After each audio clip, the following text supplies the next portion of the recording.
to, what is this, the 5th episode of Untitled Project, the podcast? Really? Is it the 5th already? I thought this was like the 4th. That's interesting. No. I'll explain that once we get more into it. So, welcome to the 5th episode of Untitled Project, the podcast. I'm your host, Mario Shalini, and today we have a very special guest. We have here Steve Vo, everybody. Say hello. Hi, everybody in the world. Internet people, what's up? I don't know, social media and the link, I don't know. Up to you, I guess. This is the Untitled Project. Yep. Bye, baby. There it is. So, I did the first episode, and that went out a couple days ago. The second episode, it's edited, done, and finished. It just has to be uploaded. I recorded the third episode with Will Price and a friend of his. Really? Yeah. Oh, my. Yeah. It's been a while since I've talked to Will, actually. Ever since that incident, but I'm not going to tell what happened, though. Okay. I think I know what happened, but yeah. Anyway. He told you that, right? Yeah. Oh, crap. Okay. Yeah. Anyway, it was funny because when I had him on before we started recording and stuff, I was saying, like, yeah, so tomorrow I'm supposed to do with this guy and possibly Steve Vo. And he goes, Steve Vo? I haven't heard that name in years. Oh, gosh. But anyway. I really miss Will, though. I really wish I wasn't too much of a pussy. But probably right after, because I don't know if he's like calm about it or he's still pissed off about it. Right. I'm just giving him some time, and as well as my my ability to give him some space as well, because I'm pretty sure after what happened, it wasn't going very well. So yeah. Yesterday. The episodes, I did the 4th episode with Shane Ardinger. How did that go? It was definitely interesting. We talked a lot more about the technical side of things like movies and podcasts and all that sort of stuff. Yeah, it was definitely really, really interesting having him on and stuff. Gotcha. One thing I forgot to mention, just put your phone on silent. I'm pretty sure my phone's been on silent ever since when I got into the movie theaters. You were calling me like twice, I think, or was it 3 times? It was something like that. But yeah. It was like I messaged you whenever I woke up, and I was like, "Hey, you still down to come on at 3:00?" I never got an answer, and 3:00 was rolling around, and I was like, "Shit, well, I better fucking call them just to make sure." And all that sort of stuff, because yeah, I've already had 2 people cancel on me. Yeah, that's pretty shitty on them. Stupid. Oh. If you're watching this, I really hope you end up in the podcast and I get to watch your podcast and I make a nasty comment on YouTube or on SoundCloud or Spotify, whatever he's going to post it on. For those who are listening and watching, you're already on whatever website you're on, but for the people who don't know, there's a video version on YouTube, and then there's a audio version on SoundCloud. Okay. Yeah. Coolio. Yeah. What was I gonna say? Yeah. But the way they canceled on me was that it's like the time came up, and they just never said anything. So I was trying to call them and message them and stuff, and I never got a response from either of them. Yeah. Until later. They don't seem very reliable people then, I say, to not have to answer a person, whether they scheduled the podcast or an interview or whatever, right? But they didn't get a chance to even call or text back. Those are people you gotta keep an eye out, really, because not very trustworthy, I'll say, right, to me. Right. Because when you need somebody on the set as a best boy, or a writer, right, or a director, especially the director, and he's not there, not on time, or doesn't even respond or schedule. Communication is the most important thing, really. I feel like that's true with anything, whether it be if you're working on a project or a podcast or a movie, or even in a group project at school or something like that. Exactly. Especially with relationships and stuff. Yeah, no, it's the most important. It's the key component, Yeah. basically. But in like having them just come up and not say anything at all is like the worst possible situation you can ever do. And next thing you know, like I'd say the whole movie gig will be all right, but it's gonna be different than what this person could have done if he was here, she was here, or what this person could have done with this job, particularly not passing down the buck or anything. That's good. Thanks, man.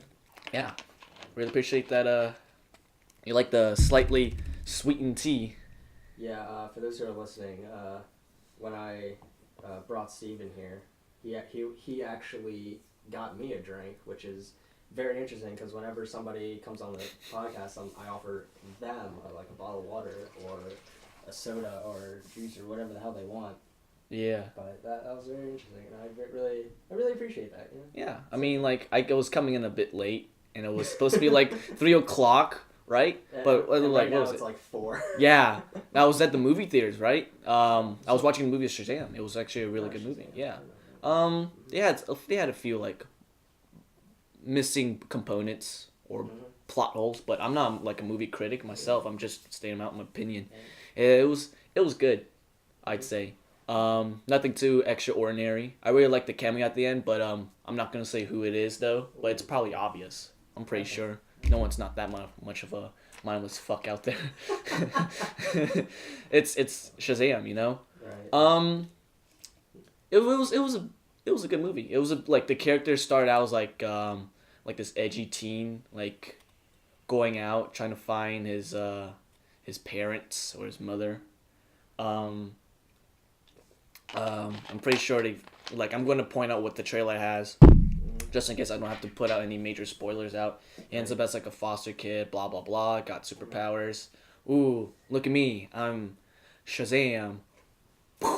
Right? Yeah, All that shit. It's like, it's this grown adult, but that has a mind of like... Of a mind of a child, right? Yeah. And he's going out being a show off and shit like that. It's all right. Yeah, sure.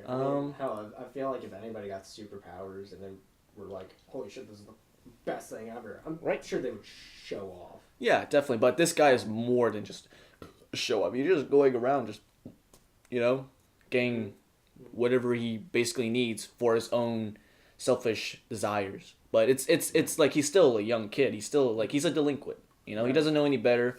But throughout the movie, he matures, and so does like the climax of it, and it's good. Right. It's a good DC movie because it's like it doesn't have that really dark gritty side of it. Right. Kind of like Batman versus Superman. That was also a good movie too, but I really wish they could do something with the villains more often. Yeah, it was weird, but I didn't see Wonder Woman. My parents did, and they said it was a fantastic movie. And funny enough, I remember they told me right after the movies when they came home, I was doing something else. Like I think I was at my friend's party or some shit like that. Right. Not much of a party kid, but So like I was at home and they came home and they told me about the movie, right? And they said the character's name was Steve and Diane. Diane was Wonder Woman, and the guy Steve that was I don't know, like right? One of the main characters was named Steve, and they were both love interests. And my mom's name is like Diane, and my name is Steve. So it was kind of like a weird mere coincidence and shit. But it's just like it was just thrown out there. And they told me about it. I'm like, oh, that's pretty cool. That's like a 1 in a million chance they would have something like that up and going across the board. But yeah. Since we're I guess talking about like really cool things, you are currently living and studying in New York. Mm-hmm. Yeah, that's pretty dope. Yeah, it's pretty much is. It was kind of like last minute decision because a friend of mine who also took video production class at a career in tech, he told me about that place, and it didn't really reoccur to me. It was like during my senior year, just bullshitting around, doing as what an R&D does. I remember he came by and visit, and he told my teacher, our teacher, right, our mentor, about this like academy called, or like a film school called Digital Film Academy. It was pretty cool. Really, really love the professors and teachers there though. It's very hands on. But besides all that weird, stupid promotion shit I've been saying, it's a cool place, you know. Really, really nice. It's good. Has a good environment. Really, very like mixed people, but the thing I'll say that kind of like really kind of like motions the ocean, right? Kind of like it's like the wave is like the ocean makes the ocean kind of unsettling. Is that like most of these guys are like in their 20s, you know? Right. Like they graduate college or they have work or they have like an actual set career. I'm just like a young stud there. I'm like, yo, what's up, right? And so it was really weird just to walk in and this facility filled with like a lot of more matured minds, you know? Right. There was only like I'd say like a few handful of people there that were actually like around my age, you know? But there are also some that seemed, how do I say this? It's kind of like extra peculiar or some shit like that. They seem very in like self-entitled. Okay. Some of them. But most of them they've kind of shown it off like what they're capable of, and I'm like, you know, I respect that, but it's just like they seem very showy off, like they feel really sometimes like self-entitled, but you know, I guess that's what the kids are in New York. I guess. But like some other kids or some other people around my age in that school, they're pretty much nonchalant. They're pretty cool, you know. Ooh, funny story. I did tell you that I got into New York, and I got into that school kind of like last minute. Funny enough, I didn't find a place in New York as soon as possible, so I kind of just like couch surfed. Oh, right on. Yeah, like most of my time. I recently just got a place, right? Sweet. With like I just a shared apartment, but I still got my own room and kitchen, but it's still shared. But it's whatever. Right, it's like common space. Yeah, common space. You know, it's like a co-living, but it's all right. I just got like a month and a half ago. Oh, right. So it was it's a quite nice area. The place, excuse me, sheesh, is I'll say it's kind of sketchy. Okay. Kind of run down. It's kind of like one of the old pre-war kind of buildings, but still grimy and shit like that. I remember I killed a cockroach in a fucking elevator.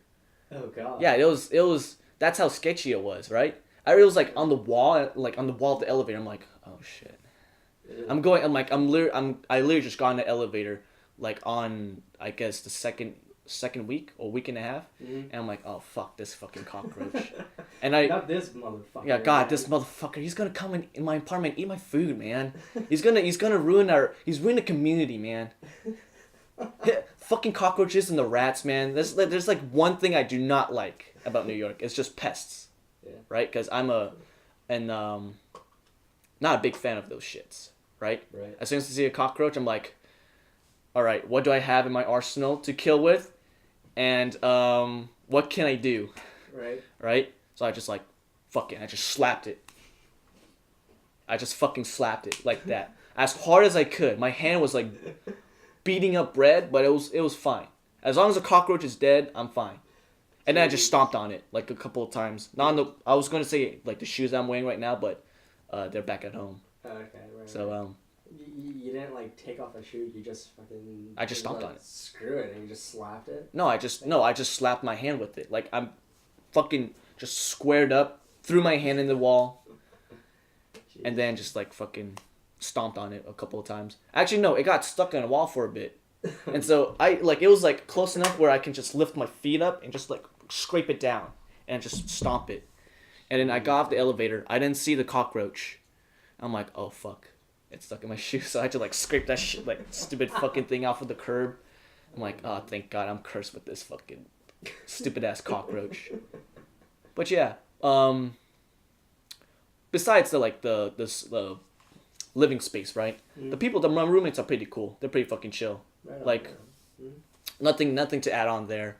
The school, it's completely fine. I won't say it's like a safe space for me, but it's a safe space for other filmmakers or film students, you know? Or if they don't desire themselves to be filmmakers, they like cinematographers, they can be fucking best boys. Or if people don't really know what they are, they're just people that handle lighting. And like, I remember as a professor during my first term, he seems very passionate about doing sound, and I have never met anyone that's very passionate about doing sound, because like I thought that was like a weird ass flex to do, right? Weird ass flex to get into. But I remember when I got into class, right? He was like rambling about fucking sound shit, right? And like I wasn't even paying attention like half the time he was fucking saying shit. Like I remember like the basics, you know, like 48 kilohertz and stuff like that. And there's like a fine line between having a high pitch and a low pitch and stuff like that. And there's like the in-betweens of it, right? Sad enough to say, like, since he was so much of a rambler than an actual teacher, I don't really remember as much from that sound class besides like getting hands-on with lab work.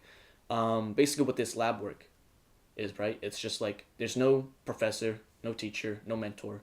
It's just you, the notes that the teacher left by, and the equipment they're going to be setting up, and just going out in the classroom, you know, setting up the area, and then just have the camera roll, get the sound in, and just wait until next week's class to come by and review the work. So that's what we did most of the time. That like hands-on work basically. So that's good. Like we did the boom mics.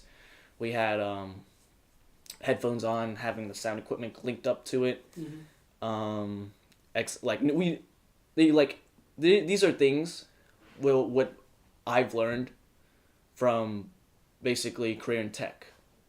But it's like more attention to detail, more kind of like more in depth. We're getting like, it's like, you know, these steps, but we're going to add more steps that you probably did not know, or we're adding on for like educational purposes and shit, you know? Just kind of like learn how to fucking fold up the XLR cables and stuff like that properly, instead of just like roping it up like this shit.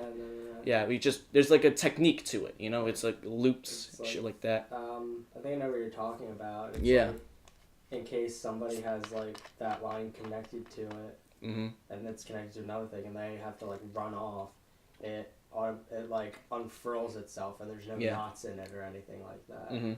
Yeah, it's like I always thought that it was called like the overhand underhand technique. Like it's not like a basic wraparound. It's just like it's overhand and underhand. Yeah, like what you basically said. Like there's loops. You put it over, and then when you do it again, you have to like twist it a certain way, so that way when the spool of it, I guess, is sitting there, and you know somebody runs off with one end of it, it's not gonna take the entire thing with it. It's gonna unfurl itself. Yeah, it's basically like that. Just basically it's just attention to detail classes. Not much of a screenwriter, but I've done obviously screenwriting class and shit. Having the screenwriter teacher, this professor. Okay, dude. Sorry, I've been too much Fanta and talking. It regurgitates it out faster, sadly. You can guess. I guess it's like part of my fast metabolism, trying to get this fucking gas out as soon as possible. I guess so. Well, I mean, at least it's better than fucking farting. Really. Yeah, touche. Rather just have fucking vomit air than fucking have a gassy, stinky ass fart ass or some shit. Better out than in. Yeah, better out than in. My screenwriting teacher or professor also teaches other two classes too, but the other class wasn't as important because we had like every other 2 other weeks, but it was all right. He's like the chillest. The thing is like he himself is kind of like an actor, when it comes to this kind of stuff. Okay. So there's film history where we have all A classes and B classes. We have split classes and stuff like that. Mm-hmm. But sadly, I was with the older group, regarding with the younger group, because the other group was like majorly just like around, like I'd say like mid-20s and a little bit lower than that. And my group is like, I'd say the average is like like late 20s ish. Okay. Yeah, because there's only three kids that are basically out of high school. Right. And then there's like, most of them are just like, most of them were like from the military and stuff like that. Okay. Or some of them, my bad, were in the military, and then most were just had like jobs, careers, and other shenanigans going along the way, and then they just came across and like, hey, I want to do film. It's my part of my hobby, maybe as my career, side job, whatever. So it was cool. So I just have two groups, A and B class, together in film history, and he's just very, very like professional, nonchalant, and then screenwriting comes.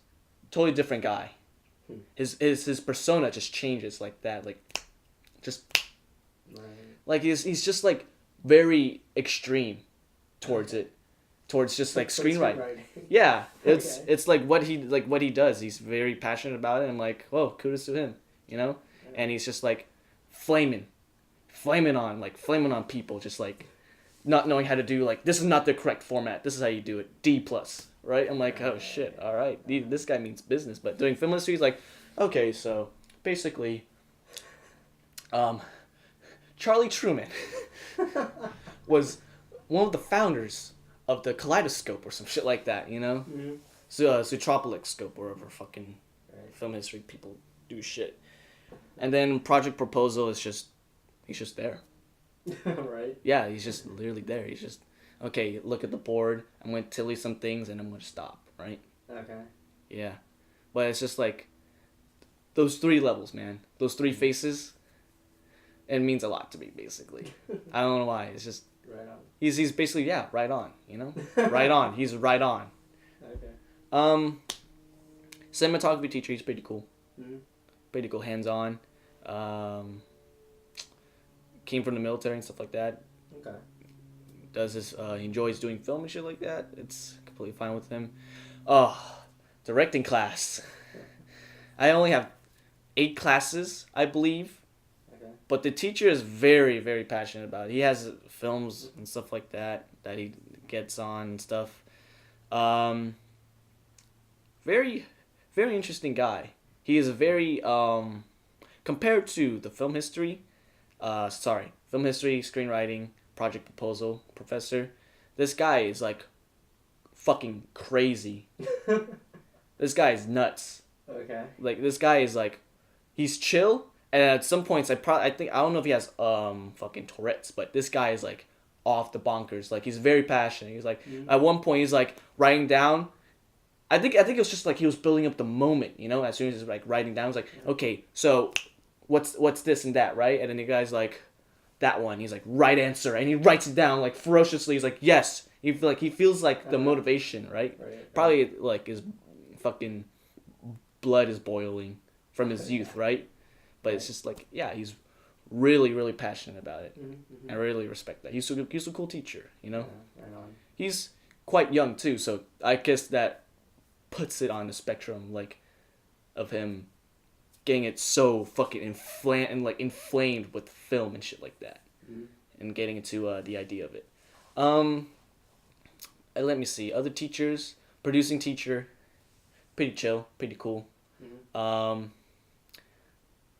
rumor has it is that people around my class think he's gay, but I digress. I don't really care whether you are gay or not. Right. But then again, it seems questionable, But we don't want to ask him just because we don't really want to offend him.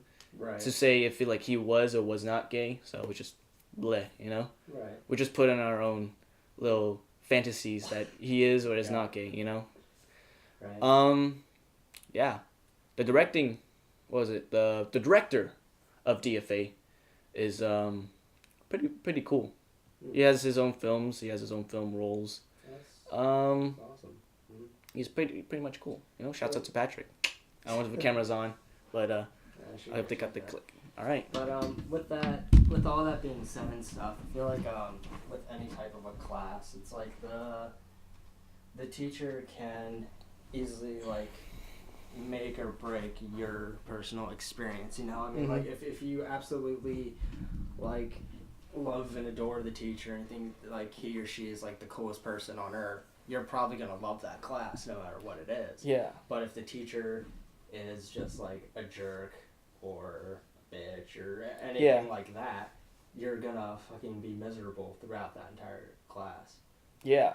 You No, know? I mean that's what people would get because I think of it as like college, like normal college classes, college courses, university courses, and stuff like that, of what you're majoring in and stuff like that, and like having the professor or like the teacher, Right. depending who or you know if they're really are really not, having you to tell you on the first day or in the first week that you probably will not pass this class is probably what they have like I won't say a pessimistic, but a nihilistic kind of view of like what they perceive from their students because like either And also they're kind of reversing. No. Yeah. They're kind of implanting a little bit of that like reverse psychology. but, You know, it's basically like saying, hey, you can't do this. yeah So, I mean, some people will take that as like like you're they'll totally take right, that they'll I can't do it. yeah they'll take it personally like yo I can't really Yeah. take it like And then- low pride or some Yeah, shit and like then that. other people are like, oh really? You want to bet? Watch me. Yeah. And But- then that'll like motivate them to continue to strive, or greatness. Strive basically that's like their motivation feel like if you tell me that I can't do this I'll prove you wrong. Right. Right. But there's some instances where they are bad and they're bad for a reason. If they tell you can't pass the class, then it's not in their ability that the lesson is going to be hard. It's that their fucking teaching ability is like the worst, basically. Because I heard there's some really bad college professors out there that don't do shit, right? Or they basically don't do good. So with this college I'm attending right now, Right. I've had, let's say 4 teachers, okay? The first one, who was like an English teacher, she was a really cool person. She was a really, really good teacher. The only problem that I had with her teaching was that she was by the book. With my learning process, which is like kinesthetic, I learn by doing and all that sort of stuff. But like, I love to write, especially like if I can get creative behind it and stuff. With that being said, however, if like you want me to create a story with these dynamic characters and this interesting setting and a very convoluted plot and all that stuff, awesome. I'd love to write it. But if you want me to like read this freaking essay and then pretty much write like a review about it and then compare that to another essay where I'm also writing a review about it and stuff, that's just that's where you lose me at that point. Yeah. But I mean, she was a phenomenal teacher. It's just like everything had to be by the book. Everything had to be by the book. You know? And Yeah. Just, you can't be a little lenient? No, sorry. No. So she's basically more kind of like conservative, structured, than kind of like going off the top of whatever floats on the gun. The best example I can give is we had to do I think it was like a definition essay, where like you could pick something like, I don't know, vampires or zombies and say on how that's like how all that like needs to change and stuff or something like that, or how it's depicted. And I was like, okay, I'll do one about like Alfred Hitchcock. And I didn't have it finished or anything like that. I was like still in like the ideas phase. So I presented that to her, and she was like, how does this relate to the reading? I was like, this might be a bit of a stretch, but they all tell stories and stuff. She's like, no, absolutely not. I was like, oh, well, shit. So like that's kind of an example. But other than that, she was a pretty cool teacher. another teacher that I had was a math teacher. And the best way that I can describe him is at one point, every Right. single class, he would say, I don't give a crap. He doesn't. He just. I don't give a shit Pr- at all. Pretty much. In I mean, adult language. he did keep it like PG and stuff, but it was like he'll like write up like a math equation on the board, and then at some point he's like, God, you guys don't need this. Yeah, why am I writing this? I don't give a crap. or he'll write an equation out that we do need, and he gets it wrong. And he's Oh like, jeez. and then it like nobody will Oh my notice it God. unless like one student says something, and he's like, you know what, you're absolutely right, and then he like goes and fixes it and stuff. And there was one thing that he did where, pretty much with the way that parts of the class worked, was that you had to go online, and it was pretty much like online homework assignments through this website. So if you didn't get those turned in on time, and if you went back to do them after like the deadline, that would actually bring your grade down, surprisingly. So anyway, he was like, okay, look, if you attempt it and you just can't figure it out, write it on a I give a crap page, hand that to me, and I'll fix the grade. Right. You know, so I mean, he was really cool. He was really laid back.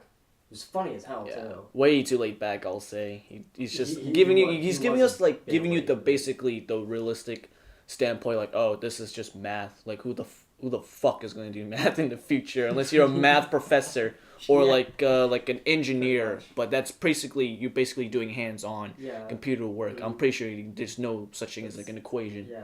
Or unless you want to be like a fucking blueprint, you know. Yeah, that definitely reminds me of a high school teacher. At one point, she ended up pretty much saying, okay, like, she said this entire class, she was like, unless you're going to do something like, what was it?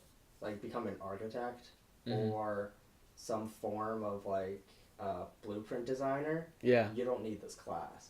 And she said this to the entire class, too. And they're like, well, according to the school curriculum, we are required to take this class, so we're screwed. Unless, for some reason, at one point we want to become a fucking Architect or basically blueprint designer. And pretty much. I kind of basically pretty much agree because, like, fucking being a construction worker, you don't really basically need mathematics. I'd say basic math. You know, math is all around us, but we're not definitely going to go fucking do calculus work on fucking making a table. I'm basically measuring, getting the measurements, you know, seeing what fits and what or what not, right? Getting the materials for it, and see what basically floats. I know there's basically more steps and more depth behind to it, but I'm just throwing it out there. Like, these are basically the main things that they probably would need to make a table. Materials, obviously blueprints. You know, they have instruction books, but then again, you're not basically making the instruction booklet and then making the table. You basically have the instruction books, right? It's like IKEA, you know. You just basically set up. You just read what you follow, you know. But it's just like, yeah, I don't think it's not as helpful in the long run. I also had another teacher who she was very old school. Ouch. And Nothing wrong with that. I mean, to say ouch, I say. like she My crotch tickles. taking ROTC in high school, I was taught a lot of the stuff that she was trying to teach. And this class is like an intro class to freshmen, where it's like required. So I'm sitting there learning all this stuff that I already know. And not only that, it's like she was just boring as hell. Like out of all the classes, I'm gonna be honest, I skipped hers the most. Oh gosh. Because I was just like, I don't blame you, really. Like I just sat through 2 hours of a math class.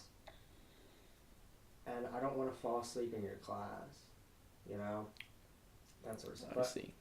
Um, You don't want to hurt her feelings, as in just like having just appear in her class, and next you know, you're gonna be like the dupe of the class. right.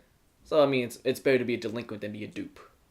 Yeah. Well, what's it called? When, A dunce? Yeah, there you go, a Right. dunce, or some shit. One thing that you definitely did say was like, I don't really care if you're late to class Yeah. because it's better to be late than not to show up at all. Mm-hmm. But if it becomes like a recurring thing, we'll have to like talk and shit. Yeah. And this was like first day of the class. Fuck, who's that one guy that was our class president? Casey. Yes. Casey. Huh. You get what I'm saying? Yeah. I have his banner. His banner. Yeah, I have his banner. I literally have his banner because he was in fashion class in Korean Tech. Right. He was. Yeah. I forgot about that. Yeah, and I guess we were pretty chill buds. You know, Mhm. we recognized. I was like, "Hey, Casey, what's up?" Right? I Mhm. sat at his lunch table and shit like that. One time, he was cool, talking to Adam and shit. Mhm. Right after, I just kind of like stopped because like I just hang around just the reproduction class more often, and Mhm. pretty much right after that, everyone was pretty much welcomed into the portable Right. in that class, because you know they all fucking love the teacher. You know, I mean I fucking love the teacher too, so that's why I stayed. Not only that, but I want to do some shit and work, so there's that. Not that I'm not like antisocial or unsocial. Mhm. I just you know it's whatever. But going back to Casey, right? Right. Yeah, I helped him out with like the fashion class thing Right. for the fashion show, like the catwalk basically. Mm-hmm. It was cool. He like, I told him about like if you need any help, just like holler at me and Will, and we'll Mhm. definitely come and scoot. Right. And so that's what we did. But it was like like not as a big job as like what the video production class. Some of the people that came and volunteered to do like help out Mhm. with the fashion show with camera work. It wasn't like that much of a big job. It was just like, okay, get everyone organized, see who's here, see who's not, just in case, so we wouldn't be running out of time. And also running a slideshow with that shit, you know, just kind of like, okay, what they represent, like, okay, this is Italy and this is what they kind of represent, right? Or what they closely represent, inspired. But yeah, talked to Casey, pretty cool guy during fashion class. Right. Fast forwarding, right? Mm-hmm. When we were doing, it was like right after graduation. The first walk to graduation, when we did, right?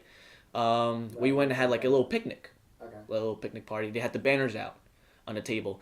And so we changed out. I don't know if like you've changed out your clothes, did you? I eventually did it. Yeah. I mean, I don't want to stick on wearing a fucking Cap and gown. cap. Not only that, but just like a dress shirt and like belted pants. I remember because it's like I met with my family, took a couple of pictures with some friends and shit, and then we. And the first one, Hmm? the first it was in the school. The first walk in the school, in our school.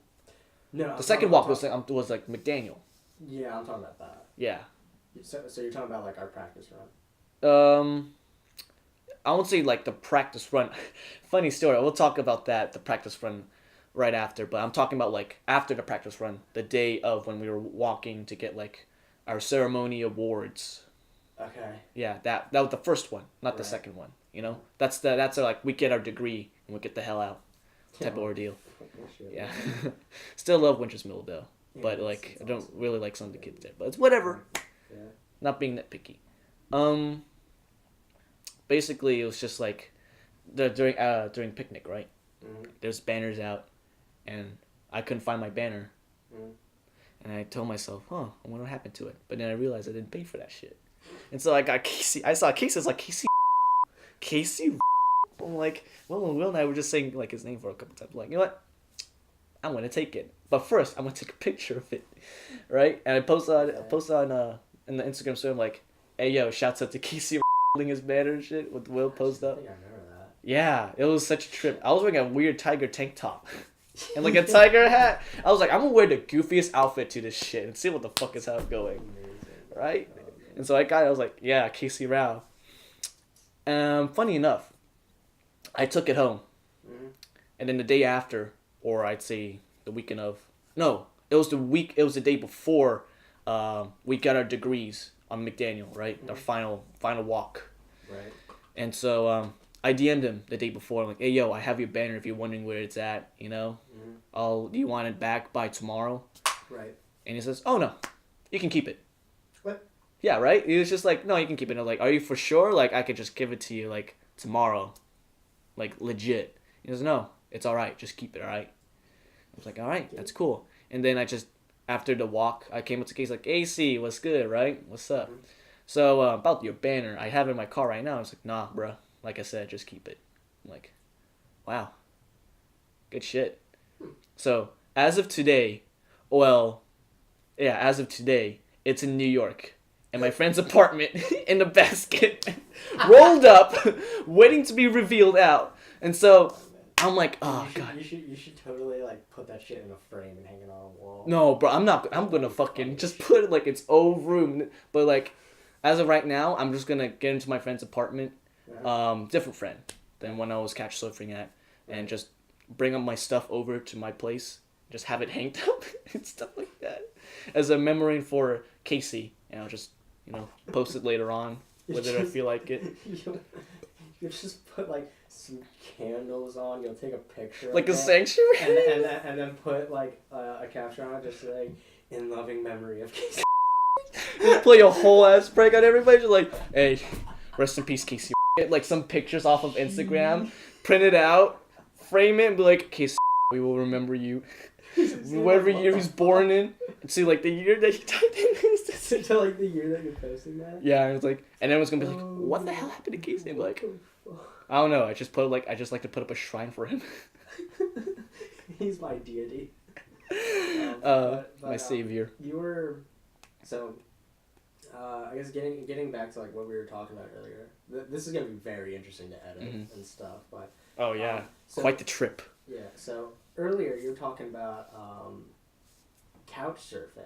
Yeah. And that sort of stuff. My older brother, he did that for a while. Mm-hmm. And he,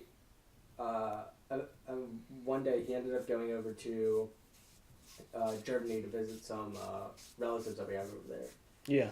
And he couch surfed over there. He met a bunch of very interesting people. Wow. What were they, like, open doors to him? Kind of like a fucking Pokemon game where you just basically walk into a person's door. No, like, no, say what's up. like, I won't say not like legitimately, like literally like that, but just like knock, like, hey, do you mind if I, sleep here? No. Dokensta? Apparently there's like I don't know, like online forums and stuff, and it's like, hey, if you're in this area and you need a place to crash, we have an open couch for you. Kind of like a Craigslist, basically, like a Craigslist Airbnb. Jeez. Am I getting too in detail with it? I mean, I'm not 100% sure about, like, the details, but I guess. Something similar, so the people out there would know what they have in their minds when it comes to whatever when your brother's couch surfing and shit like that. Right. That's interesting. So how long was he in Germany for? I don't honestly remember. So I think with the way it worked, it's like, I think it was like 1 year my uncle went over there. 1 year he went over there. 1 year my mom went over there. And then 1 year I went over there. And I brought Austin along with me. And I was over there for an entire summer, so 2 whole months. Jeez. Wait, for you couch surfing, or you being with your brother? That's couch surfing. No. I didn't couch surf. I stayed with my aunt. Gotcha. And that sort of stuff. All right. Can we hold that thought real quick? I gotta go take a major piss. Sure thing. This fucking Fanta. All right. Time for a little break. See you in a bit.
I haven't seen you in like a fucking bop. Really. It's been a while. Yeah, it really has. It's been a while. It's almost been a year. I'd say like almost a year, like almost as in like, I'd say 3 more months, since we last ever seen each other. Yeah. Yeah, since we graduated and shit. Yeah, since we graduated, it's like what was it, 3 months or 2 months and a half? May? I think it was in May. Yeah, we graduate early. That's next month. Yeah, almost next month. Mm-hmm. It's almost a year. Holy shit, dude! What the fuck? It's been a while, dude. Is the camera still rolling, or did it stop? Because like we can grab some of the footage out real quick before we get onto our next. That's completely fine. Whenever I do another podcast, so a little behind the scenes for everybody. What ends up happening is once when it's all done and stuff, and usually once when like people clear out of here and stuff, I'll take the card out. I'll copy everything that's on the card onto my computer, so that way it's saved, and then I take out the card and I'll clear it. I'll usually clear it once when I have another podcast on. Yeah. And then what I do is I take the audio from the mic and I'll throw that into an editing software, and I use DaVinci. Yeah. Interesting. Yeah, there's DaVinci in the school that I'm in. It's really interesting. It has really good color grading. That's all I would say. That's what I've heard. Well, that's what it was originally intended to be. Like that's how it started out. It started out as like color grading software, and then they're like, we'll just make it into an entire editing software. Oh God, I didn't know that. They just updated that. When was that? Like I'm not sure how long ago it was. But it was recent though, right? It was like around this year. I think it's been longer, honestly. Oh jeez. I mean, yeah. Thinking of it, yeah, it is an editing software. But I remember it was like, my friend told me about it. It was like really good for color grading. So I was like, nice, right? I saw a little glimpse of it, and I just realized I was like, this is probably more than what it is. What it has to offer. Right. So that's interesting. Right. Yeah. But so I'll take the video and the audio. I'll throw it into there. I sync everything up. I do think that there is actually like a little bit of a lag time between the mic and the camera, because the camera has its own microphone and stuff. But I say screw it, and I sync the video with the audio that's coming from the mic and stuff. Gotcha. Anyway, so quite the tough task. It's not too bad. But anyway, so I sync those up, and then what I do is I lock everything in place except for the audio that's from the camera, and I delete all that. So it's just the video from the camera and then the audio from the microphone. And then, then that's like the very, very bare bones rough draft, so to speak. Gotcha. And then if people end up like, hey, can you cut this part out, or hey, can you cut that out, then I'll literally like listen and watch through the whole thing until that part comes up. And I'll cut that out. Gotcha. So it's kind of like you're basically going experimental with this, right? Kind of like seeing kind of. Like it's not only based on your judgment, but it's also based on other people's judgment. Right. Gotcha. So it's like, do you just like read the comments or something like that, or do you have someone that's here that also comes and reviews? Like, this is probably too personal of a subject to talk about, because you don't want to throw names out. No, so it's totally fine. I do have a producer who does review everything and stuff like that. Nice. But yeah, so what I mean by like people saying like nice crew, cut that out is when we're actually talking like right now and stuff, like what happened earlier. So yeah, that sort of stuff. So I'll like cut all that out, and if the camera cuts out, I'll do that sort of stuff, and I'll show you what I mean by that later. But yeah, I do that, and then it's all about, at that point it's all about like throwing in music and putting in like the ending and all this stuff. But it's not too bad. Like I recorded the 3rd episode 2 days ago, and I think the only thing it needs now is music, and then it's done. For like the outro, intro. aspect, or just like throughout the end, like some of the podcasts with some moments? No, I have it to where there's intro music and outro music. Gotcha. Okay. With intro, I'm trying to get somebody to. He told me that he would work on it today. Mm-hmm. So I'll probably check in with him on Tuesday to see how that's going and stuff. Gotcha.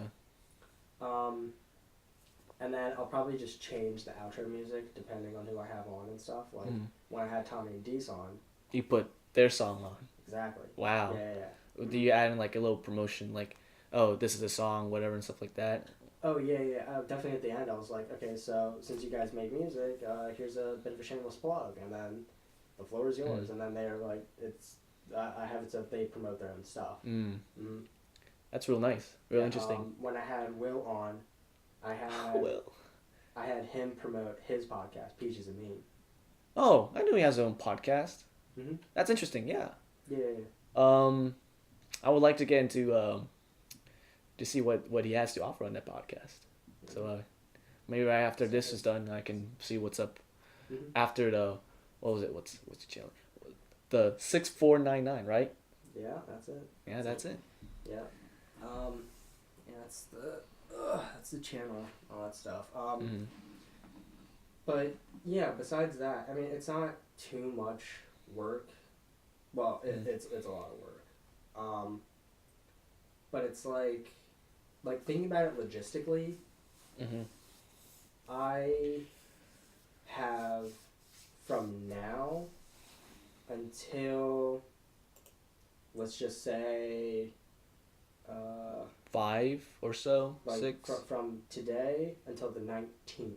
Okay. To work on the 3rd episode. Oh, okay. And it's pretty much done. Mm-hmm. You get what I'm saying? Yeah. That's why I love that I'm pre-recording all these. Mm-hmm. You know, the one thing is that after this, I have 2 podcasts planned. One is 2 weeks from now. Mm-hmm. And the other one, I'm still trying to hear back from the guy. So that kind of like brings up the question, like, should I make it so that these podcasts come out weekly, or perhaps once a month, or when I had Shane Aringer on, right, he actually suggested something that I didn't really take into consideration, which is, let's say I do these 5 episodes, and then I like stop and I take a break, you know, as if it was like a season. Yeah, that's like sounds good. That sounds like a fucking good idea. I'll like do those, release those once a week, and then take like, I don't know, a month break. Yeah. So that way, because I mean, here's the thing. There are a lot of people that either have said yes or are thinking about coming onto the podcast. The only time that I'll like schedule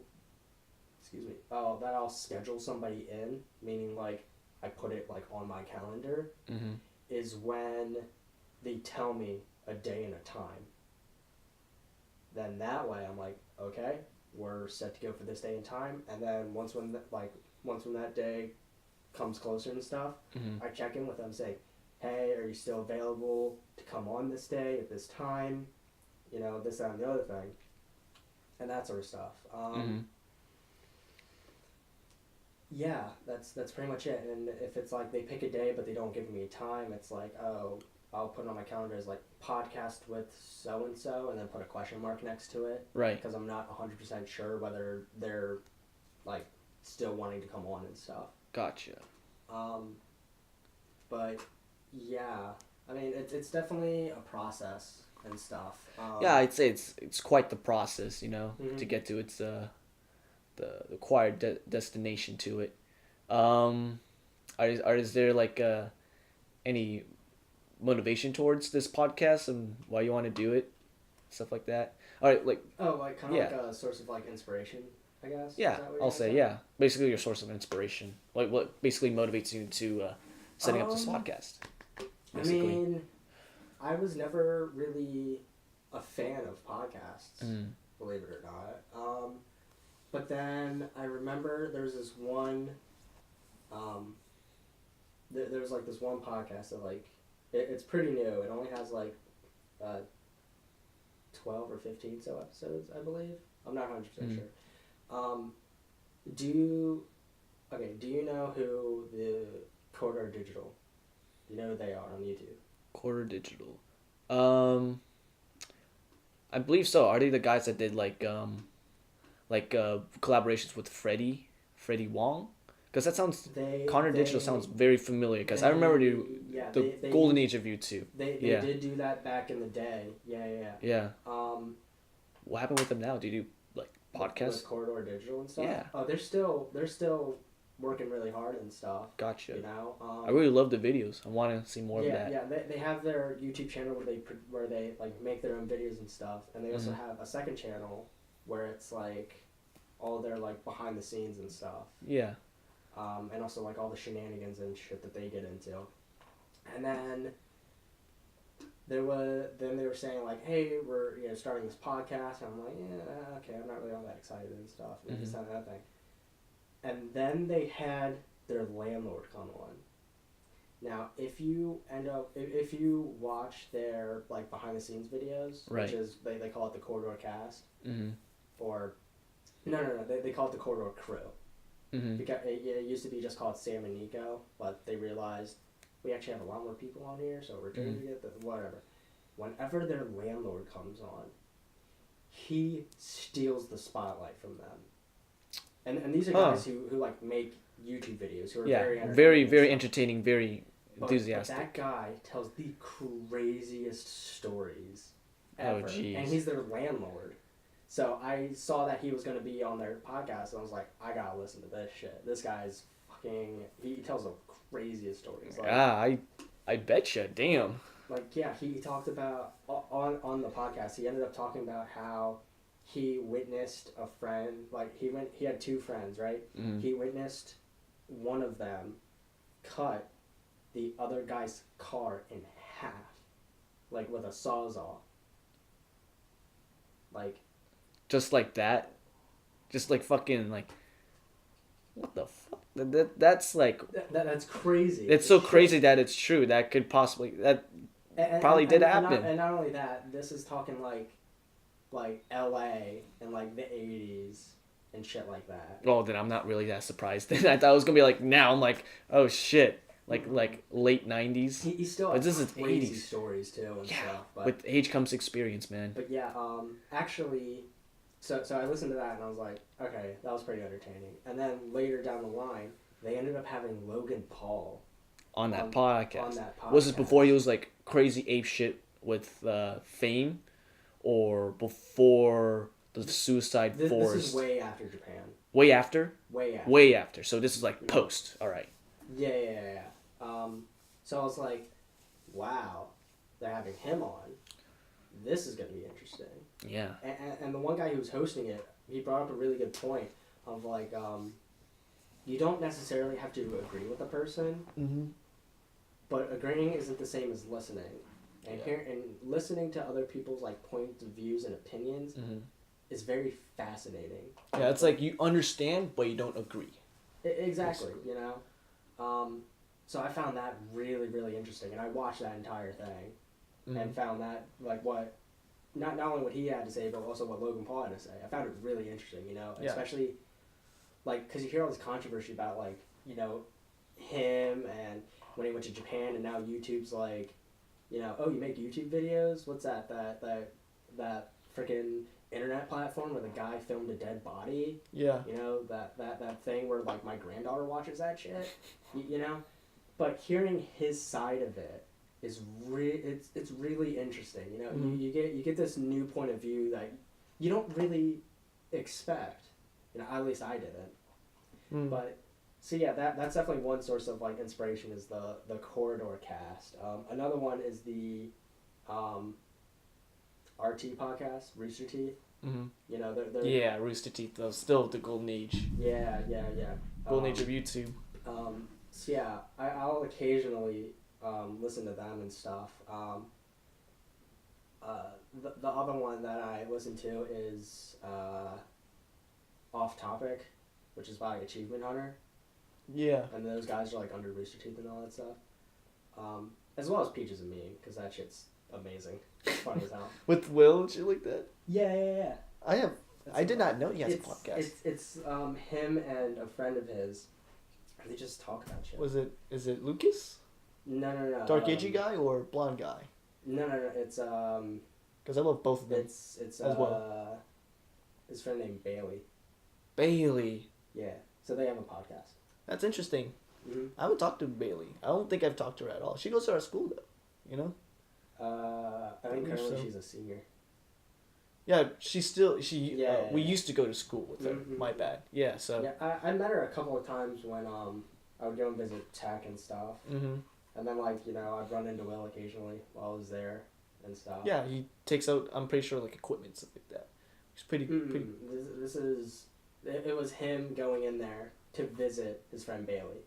Oh, this was this year, right? It's like this year, last semester. This year, last semester. Yeah. Pretty much. Interesting. Yeah, actually, with the third episode, we held it at the Portable. For their podcast? Mm-hmm. With Will and his friend Charles. Fucking Charles. Oh man, I missed the Powerpuff Girls of video production. Anyway, It was amazing. But yeah, I guess those guys around. Those are like my sources of inspiration. I was like, you know what? I feel like I could do this. Fuck yeah, why not? Yeah. I'll definitely do it my own way and stuff.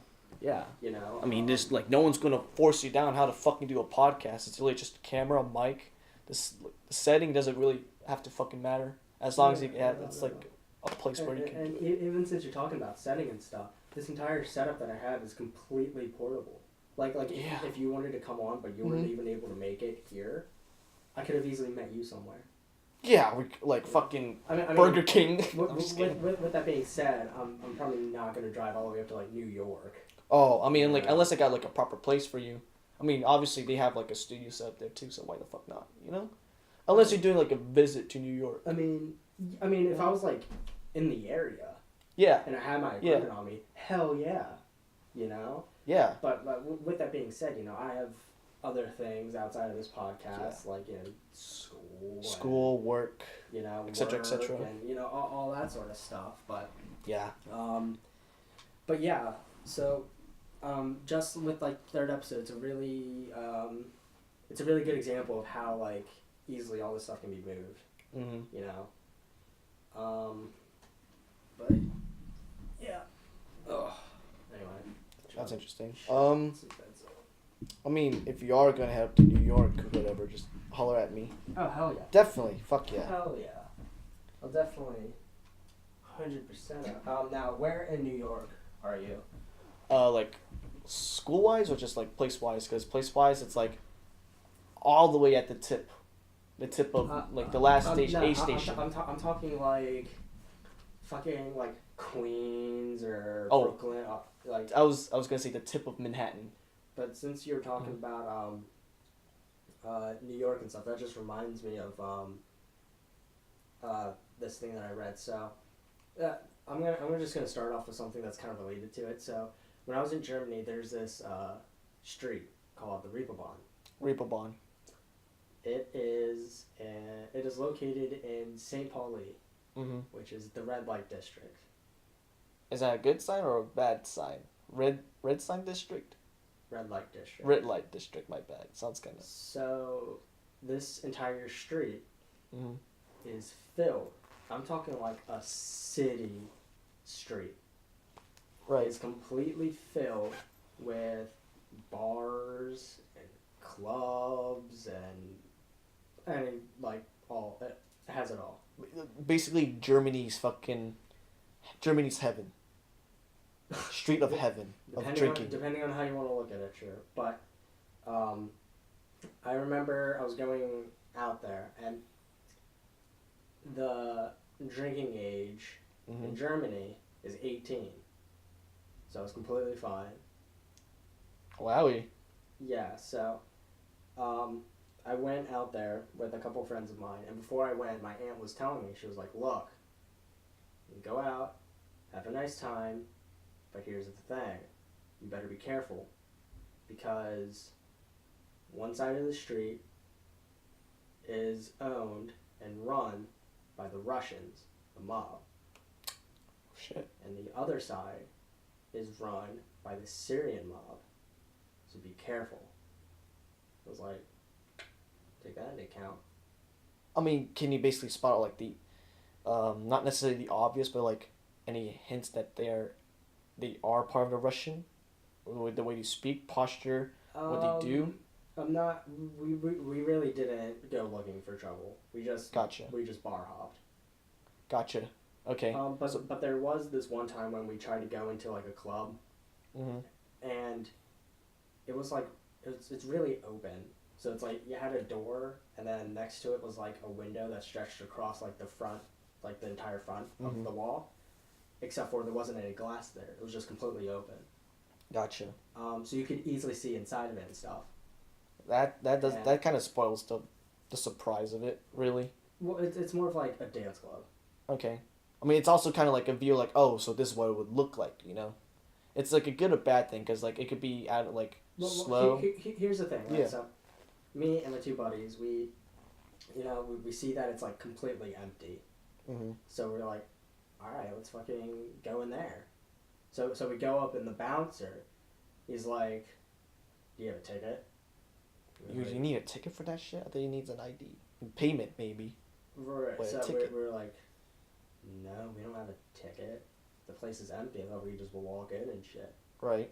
And, I mean, I feel like if things escalated, which it didn't, I feel like he would pretty much say like, get the fuck out of my face or any of that shit. I mean, Right. This is like a bouncer we're talking about. This guy's fucking huge. Yeah, I mean, fucking bouncers have to be fucking built for a reason, like football players. Right. You know? Well, not all bouncers. Not all of them, but just like. But anyway, he was pretty much like, there's a private event going on tonight. You can't be here. Leave. It is basically what he ended up saying. So we're like, So you should perceive that as like, this is what he's trying to say, you know, or what he said. That's more or less of what he said. Well, basically a synopsis. What he would say is, private event, something important here. Sorry, get out. Essentially, but more so kind of like more in a blunt way. Pretty much, it was like, you can't come in at leave. all. Basically, yeah. So Yeah. that you, I mean, like, were you tipsy? Were you like? We had a few drinks at that Few point. drinks. So I'd say tipsy then. Sure. Bit drunk. Yeah. Sure. I'm glad. Well, I'm glad you didn't get into a fight with them or an argument, because like, who knows? I wasn't that drunk. Yeah. Like, Your friends then? basically to. Yeah, my one friend was trash. Oh, Up to shit. that point. The thing was like I invited them out because it was with the one guy who has his last day in Germany. So I was like, dude, it's your last day here. Let's go out and fucking paint the town red. I was more like, let's just go out and let's just have a good time tonight. All right. But you're going back tomorrow. Let's have fun tonight. Right. Yeah. And at first he was like, nah, dude, I don't want to do it. And then eventually I fucking talked him into it. He was like, yeah. He was like, all right, fuck it, I'm going to do it. Yeah, so me and him. I love it. Me and him pretty much drank our one friend under the table.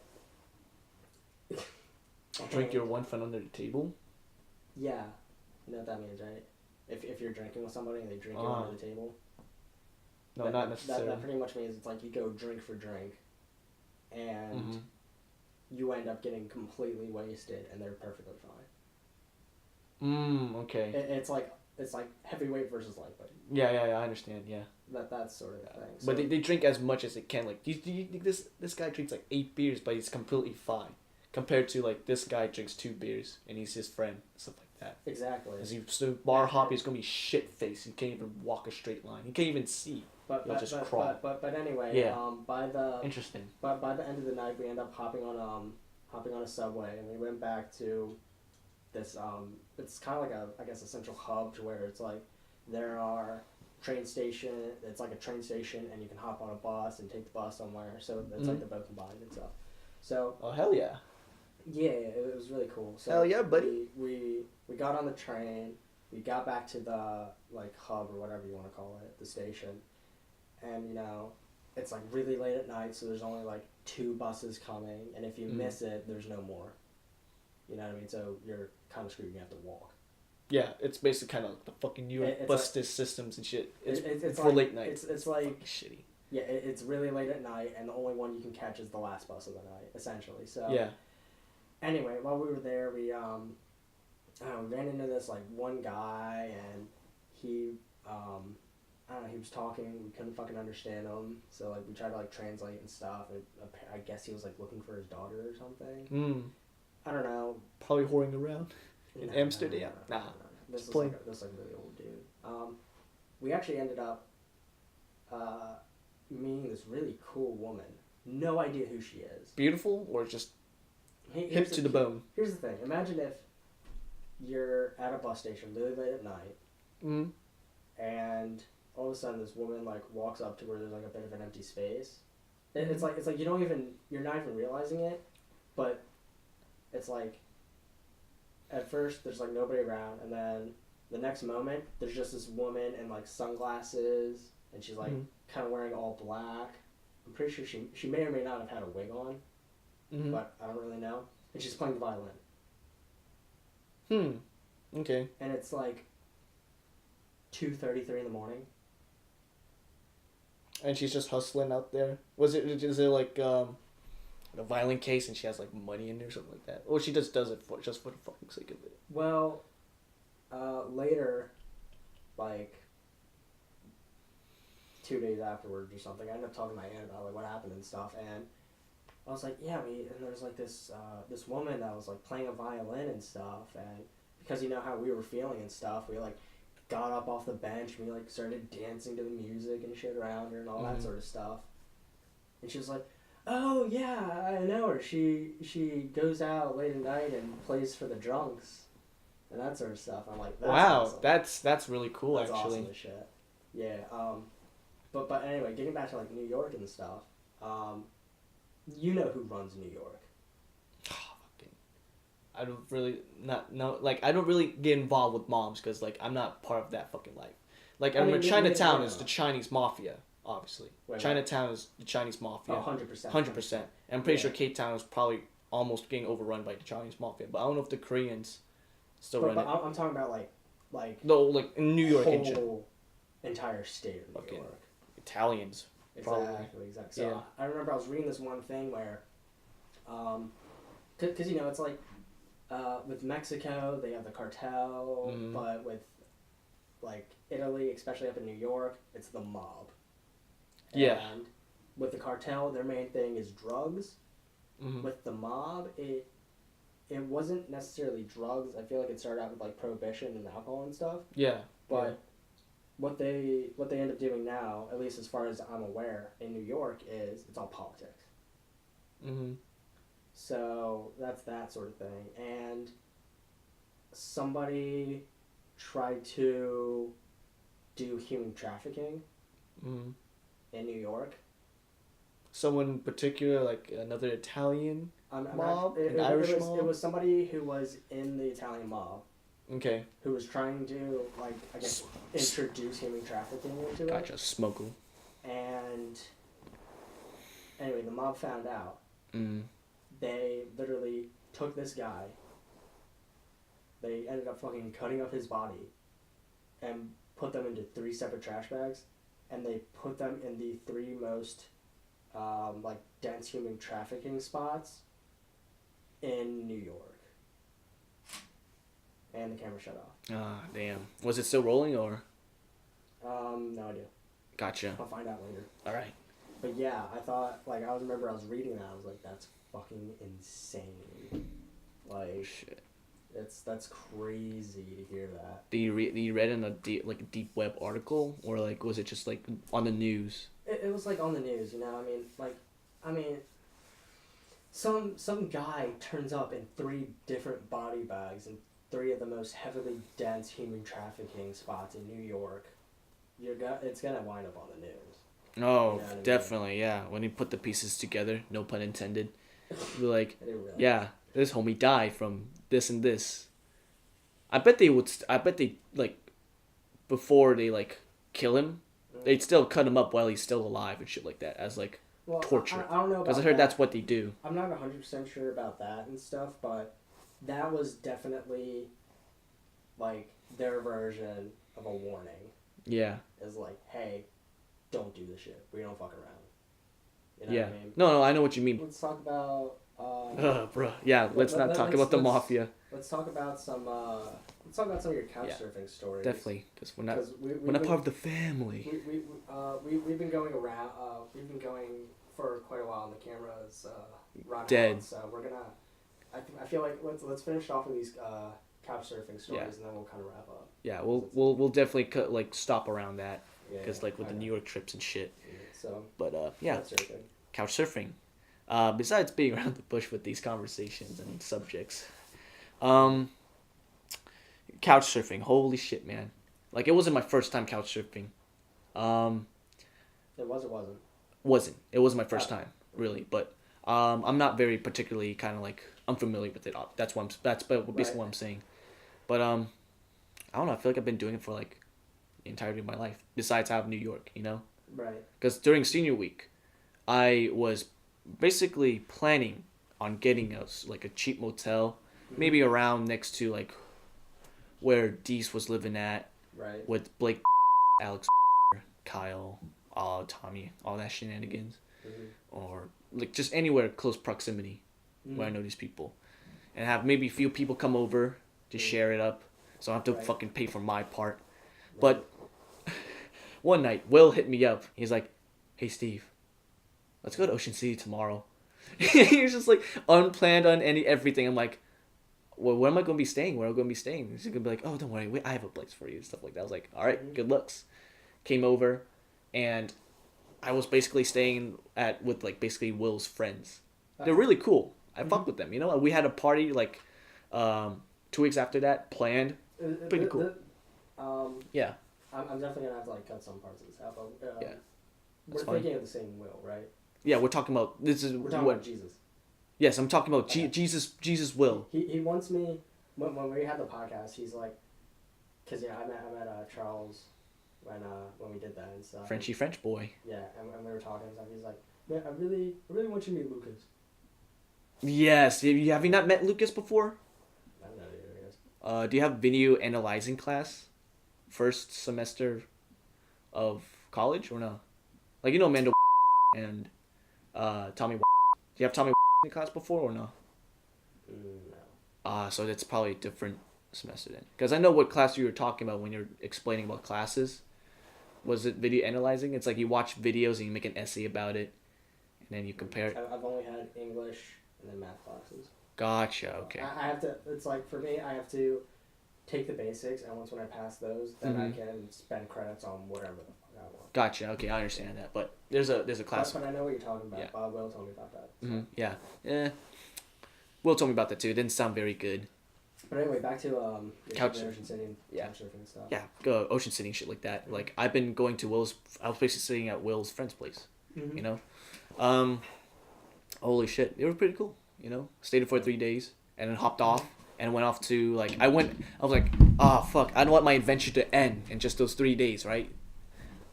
Those 2 nights, and so I told myself, I'm probably gonna see who is up and who's cool and who's down to, you know, for me to stay at. And so I posted up on my story, see if anyone's avail, and they're cool enough to have me over. And one person came up. His name's Joey. Love that guy to death. He hit me up, and I was staying at his place.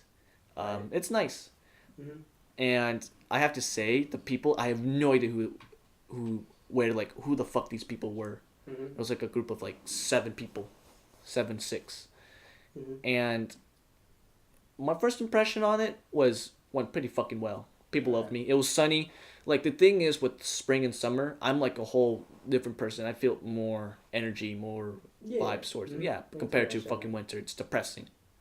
Yeah, basically. It does get like that. Yeah, sometimes. it's like a whole mood basically. The season's a mood. Yeah. But like I was like went pretty well. People loved me, or I assumed that people loved me.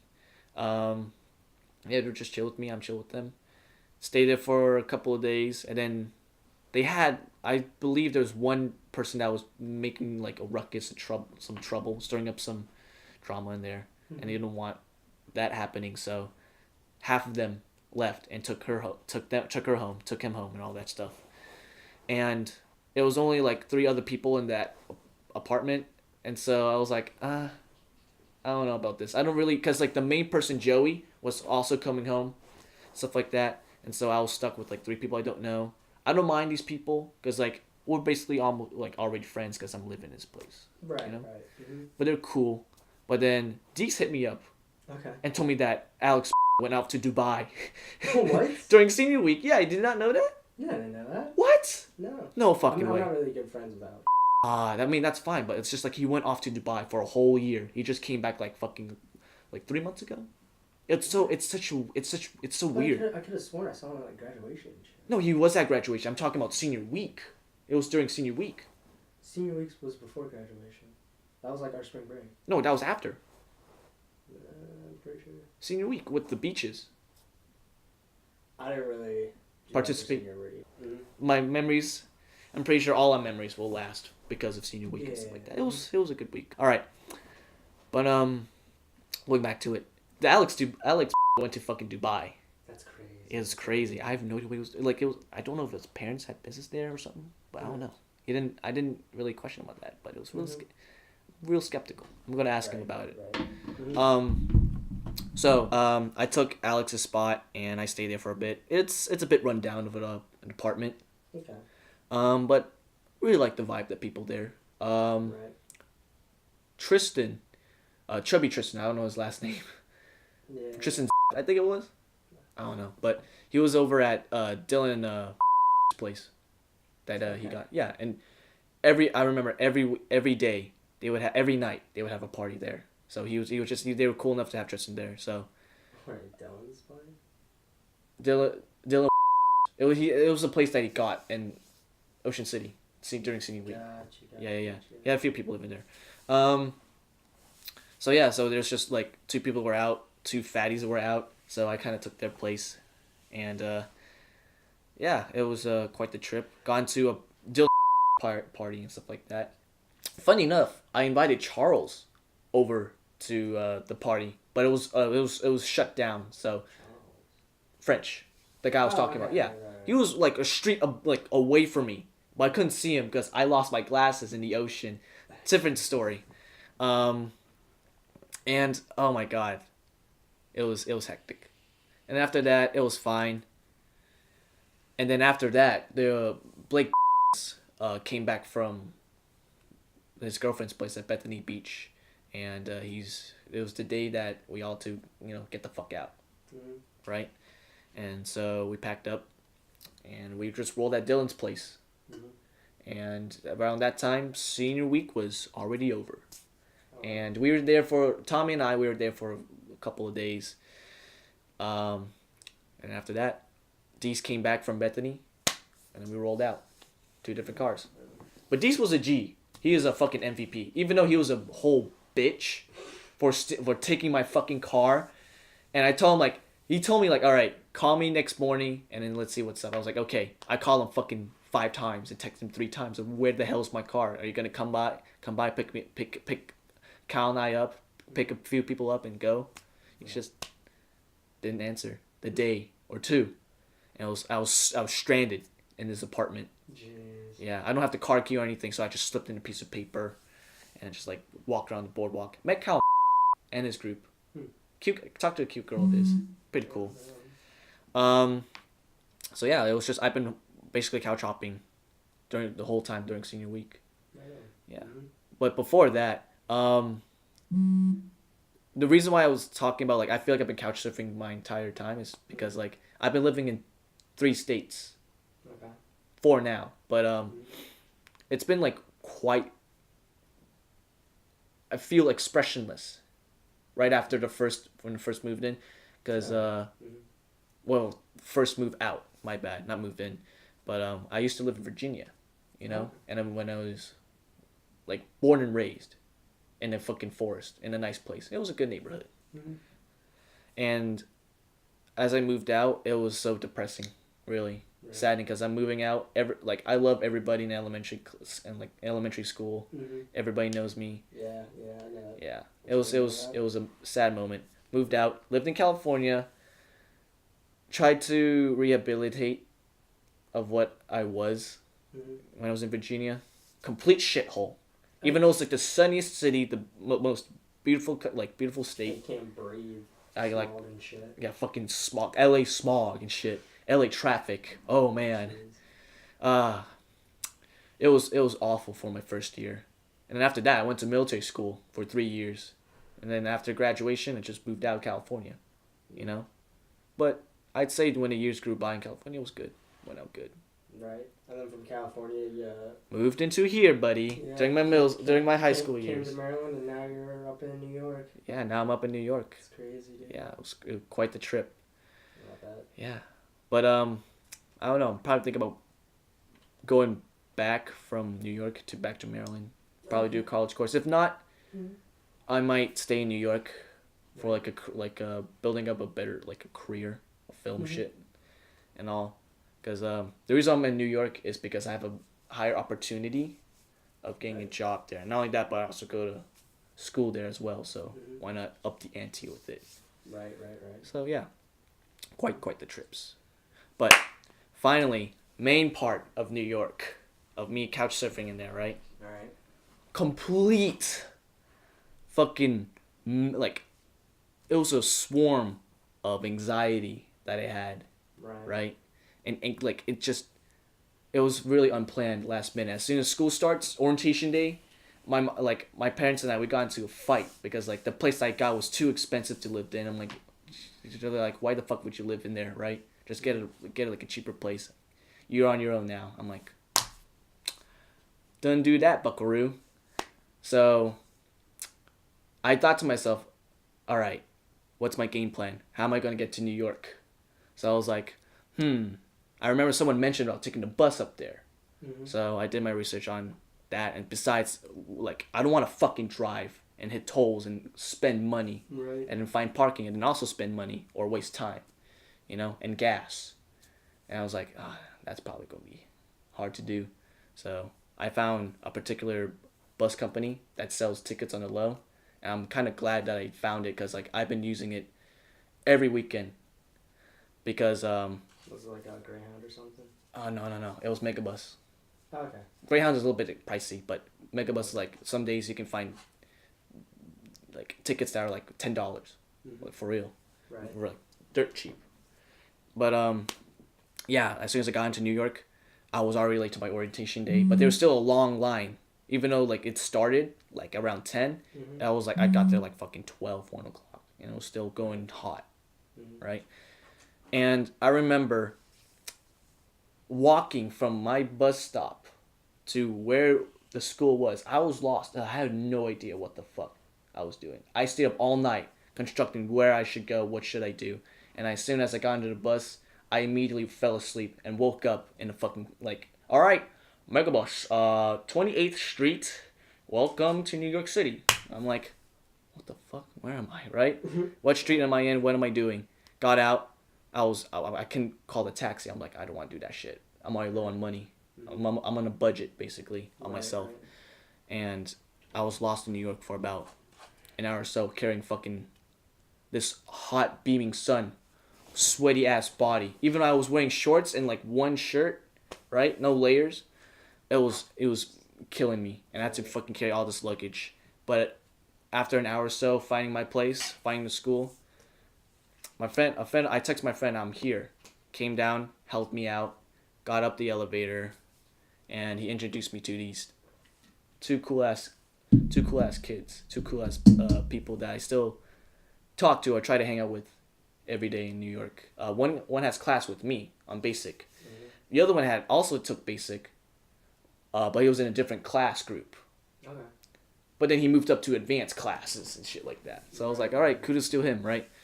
That guy that took that's taking advanced classes even till this day was the one that was couch surfing, the majority of the time. Right. Kevin, and the other guy in my class, Dan, and the guy that helped me out with New York stuff, who took Korean Tech was Wyatt, Okay. right? Um, We went out. Wyatt. It wasn't love though. I think that's what I was talking about earlier. It was White. He was an R&D when I was taking Okay. first year junior year of Korean Tech. Right. Yeah, so that's he your was story. yeah. So I went over there and I talked to them. They were cool. Went around Soho district, Soho, saw some clothing, pretty cool. First time using the subway on that day too. Don't know what the fuck I was doing. Cause like I swiped and I actually moved the bar instead of being inside where I pushed the bar. So it was just like I have to swipe again. That was already a waste of $2.50. And like $2.50 swiping in, swiping out of the subway. It racks up. You lose a lot of money. It doesn't rack up. You basically get the card, you can put some money into it, and you get it out. You know, like say if you want to put $10 in, go to the machine, put in the amount, how much amount of money you want to put in, and it'll print out a card for you, and you use it, and whoop, swipe. Now you have, say, $8 or $7.75 now. But you spend so much money fast using the subway, just like that. Got in, learned how to use the subway. It was MTA people, I have to say, are reckless. Oh, like the metro. Yeah, the metro. It was fucking like they closed the doors. Don't know. I didn't expect it to be fucking either to be slow going, right, or fast. Right. But the first time, I almost end up getting on my knees, and sucking the ground's dick. Is that how fast it was? No, because it was jolted, right? You know, like when they release the brakes, it just starts. It was like, all right, poof, right? I'm like, oh god, like it just got me jolted. It's like an earthquake, you know, a sudden earthquake, and it sucks. Right. I fucking hate that. Yeah. So yeah, it was quite the experience. And then the day was over, got it down with orientation, and here's the thing that it got me into the mix of doing this couch surfing shit, right? With Kevin and Wyatt, Dan was done with his day. He got his place. He went back home. It was between Wyatt and I, and we all agreed. All three of us agreed to like, hey, let's go chill at Kevin's place, you know, because like, why not? He's a new kid. I've never seen him. I've never known him, but he's been a good bud, best closest bud. I still like closest friend I ever have in New York till this day, besides Wyatt. We went over to his place. He was Airbnb-ing this area in Bushwick, Brooklyn. Okay. Outside area, like always, they're kind of sketchy. Right. Yeah. But like the rooms is nice. And so we got into his room. We were watching like some YouTube videos, and we got into like this small prep talk speech about like, because he was homesick. He came from Colorado and stuff like that, from the West Coast. So moving to New York and learning all this shit and going to film school was a whole different vibe compared to where he was living at, you know? Because like West Coast are more happy go-getters, and there's in New York, in the East, not generalizing all of East Coast, but they're sometimes, I don't know how to say it, but they're like dense, I'll say. Like, what would you describe like East Coasters, like the more so their personality, like how they perceive things? Well, with that being said, I've never been to the West Coast, so Gotcha. I'm not really sure if I have like that type of that type of like experience to know like both sides. If that makes sense. Gotcha. Well, West Coast is more open, you know? They don't mind if a stranger talks to you, while to New York, they just continue walking. You know, like that, there's a running joke with New Yorkers, right? Where, whatever you do something, like you break a leg, they won't necessarily care. They will still walk, you know? Because there's, I remember there was, when they're shooting John Wick Chapter 2, one of the producer guys, right? One of the film crews fell down at the train tracks, you know, trying to get some help, get them out. But everyone else was just doing their own thing. They were just walking, pretend nothing happened, you know? Yeah, that's kind of a whole, what I say, like, kind of I don't want to say like an experiment, but definitely with like society, it's like if somebody calls out for help, most people will think that somebody else will like dial 911 or something like that. And Yeah. if everybody's thinking that, then it doesn't happen. It's a bystander effect, basically. Mm-hmm. They basically think someone else will do it, so they mind their own business and move on their fucking day of their life. Well, it's fine, you know. So that's what it has a problem with the people, because it's not like a feeling of being at home. It's a feeling of being out there in the world, in business, and whatnot. You're in New York, Right. so he has a different mentality of it. Anyways, so I was at Kevin's place and he was homesick, and I didn't have necessarily a home, a place to stay at. So Wyatt was just going through all this and shit. I remember before Wyatt left, right? He gazed at me and then he gazed at Kevin and told us, Steve, would you like to come with me and stay at my place, or would you rather stay at Kevin's now and spend the night? And keep in mind, I have no idea who the fuck Kevin was. I just basically didn't even know him. Not necessarily on the first day. I remember he told me that he had some crazy adventures in Colorado, you know, quite the kid. So it was either I stay at Wyatt's or I stay at Kevin's. And then Lucky Go Me said, I'll stay at Kevin's. And he said he doesn't mind. He's like, you can stay at my place. I don't really care. I'm like, okay, that's cool. Right. So I stayed there. He had an air mattress out, slept, woke up, and it was the first week it was awkward.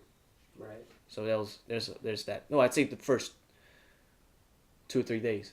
2 days. Because his Airbnb was expiring. He was moving out to an apartment finally. And I was staying at Wyatt's at that time, right? But I remember I had my luggage there and we talked for a bit, and that's about it. We were just, the only time we talked that as much is like when we're at we were talking about music, and because we were in Bushwick, right? He was listening to Flatbush Zombies, and he told me about like, oh, where was Flatbush Zombies coming from? I'm like, Brooklyn, you know, but what type of Brooklyn, right? He says, in Flatbush. I'm like, oh damn. Right. I was like, wow, that exploded my ignorant, oblivious mind that they were in Flatbush, whatever, Brooklyn, Bushwick. And so we were talking about music. We were talking about like our end goals, stuff like that during that train ride. And then he moved out, and then I remember my luggage was outside in the kitchen, and my mom and we were like, she was finally getting to conscious of helping me out, getting a place in New York school and all that shit. Right. And so we went and found apartments. Didn't find anything, sadly. She went back home. I stayed at Wyatt's and stuff like that. And around that time, well, stay for Wyatt's for about a week, and then when the weekend comes, I come back home, get a bus ticket, get back home to Maryland. Okay. And everything's all funded by like my parents and my mom. Like, thank you, Mom. So basically, like during my couch surfing days, I've been going home every weekend and stuff like that. Just mentally going through the process of getting a place or homework or personal things that I have to do with my parents. And when the weekdays come by, I didn't have class on Monday, so I come back Monday night, basically. So just start the day off on Tuesday. So when that basically reoccurred after a week of being at Wyatt's, I came back to Kevin's place where he finally moved in. We had each other's contacts since the first day, so he says, why not, you know? Right. And so he showed me the place on FaceTime. I was like, oh, that's cool. Came over to his place. We didn't really necessarily, like I said, it was still awkward. We said like a very quiet atmosphere. And then I remember we went out and ate. We got the food, and then we were coming back, and I remember he told me that he was half Vietnamese. I was like, really? Right? So he was mixed. He he was half Vietnamese. Oh, that's dope. And he's half white. Yeah, I was like, yeah, that's really dope. So he was speaking to me in Vietnamese, but it was a fucking in horrible Vietnamese. It was like very what Americans would try to say in Vietnamese. Yeah, so it's kind of very stale. Let's just call it the American No accent. dialect. Yeah, basically. No accent to it. So he's just saying shit. So I was like saying in Vietnamese back, and we were being very loud in the middle of the fucking night in Brooklyn. Not necessarily they cleaned the streets. So it was like we could walk out at night. Right. So it wasn't as bad of a neighborhood. So we were just speaking Vietnamese very loudly, saying some weird racist like Vietnamese shit like ching chong, like oh ching chong chang, like oh ning ning nam oh. I'm like, okay, yeah, I understand you, right? And then we just came home. We were in a whole ass mood together. We were drinking Fanta, whatever soda drinks we got, food, and then I just say splat out jokes, and then we just fucking connected. Right on. Yeah. I was sleeping on the floor, and then we got a couch from outside. I was sleeping on the couch. Funny enough, the roommate next door, she was moving out that same day, and so I was like, he said, "Oh, you can stay at my place if you like to," and stuff like that, and so or stay at White's until until my roommate moves out, then you can move in. You can definitely just stay in there, low key, you know, and in the empty room until somebody moves in, and so the same day, his roommate was moving out, and I was like, we scored. We definitely scored. I was like, fuck yes, I finally found a temporary place, you know? Right, better than nothing. Yeah, way better than nothing. I came over the room, but I was helping her out, taking out the luggage. She still had like most of her stuff there, but it's like not like luggage. She travels, so she doesn't need the fucking cubicles and stuff, so she left that there. And then after that, I went through school. Finally got a temporary place to stay at, and it was fine. It was all good. And then what was it? There was 3 rooms, so another roommate appeared and stuff like that, and she was like a tomboy transgender. She's Chinese too, so it was pretty cool, you know, pretty cool gal or guy, but whatever she prefers. But I said girl before, so she didn't say anything about it. So. Right. She was pretty cool with having me over. She was cool with me than Kevin, really. Right. So it was sad on Kevin's part, but it's whatever. So the room was available for 2 months. I was like, when the hell is this person going to move in, right? And then when I heard the news that someone else was moving in to the room I was in, actually no, moving to the other room. Kevin switched rooms. Okay. Like kind of last minute, because like he saw the other room was bigger than the one that he had, so he doesn't mind spending like another like $200 on it. Doesn't really matter to him at all. So I took his room, we just switched, and then I heard that someone else was moving in after the 2 months, because like I got real lucky having like someone not have that room for 2 months completely straight up, and then December rolled by, and I found a place already online. I talked to like the owner of it and all that shit, and I remember Kevin just told me like, you know, you don't really have to go get this place. You can just stay at my place. Like I said, I don't really care. You know, you're a pretty cool guy. We got a couch from outside, like I said, and you can just flop on it. I was like, oh, okay, that's cool, right? So instead of actually getting a place on the month of December, I've just transitioned, just stayed at his place until fucking February. So that was like a whole bop. And we like during those times we went out, we filmed a few of his shits, you know. We went out and ate. We went to parties and stuff like that. We went to a concert once and stuff. Yeah. So it was a pretty nifty. Very nifty bomb-ass trip. Bomb-ass school experience with it. Right. He was a pretty cool kid. So yeah, it was a whole trip of basically just couch surfing from basically from room to room, from place to place. I was staying at Kevin's and then Wyatt's and then Kevin's again. And after that, it didn't work out very well with that. And I went back to Wyatt's for a few days. Right. And went back to Kevin's. and stuff like that. And then now you have like your own place and stuff. yeah, Mm-hmm. my own place. So, And I remember during January, February, mm-hmm. that was when all the rooms were taken. Because like the guy who moved in only stayed for 1 month he was Indian. He came in for 1 month, and then he said he's going back to he's going to go to his girlfriend's place in Hell's Kitchen, and then for about like 3 months or so.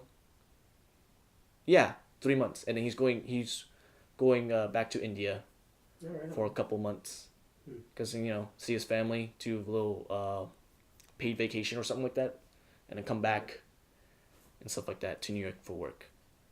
This guy never came back. And the funny part is the apartment is closing down this month on the 28th.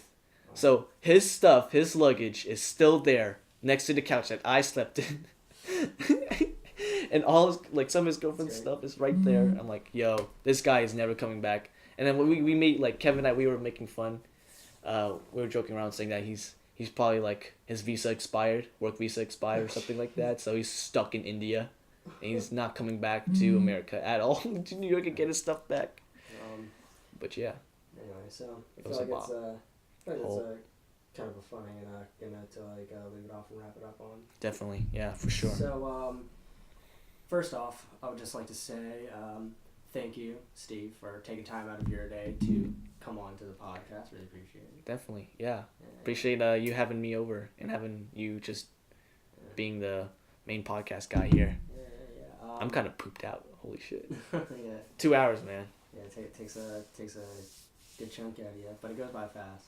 Oh, definitely, yeah, for sure. I'd like to thank my grandparents for allowing this to happen at this location that we're at. Definitely shouts out to them. Yeah, and I would like to thank you, the person who is either watching and or listening to this, for taking time out of your day as well to listen to whatever the hell we just talked about. Yeah, we were just basically going off the charts of what we were saying. So yeah. So do you have any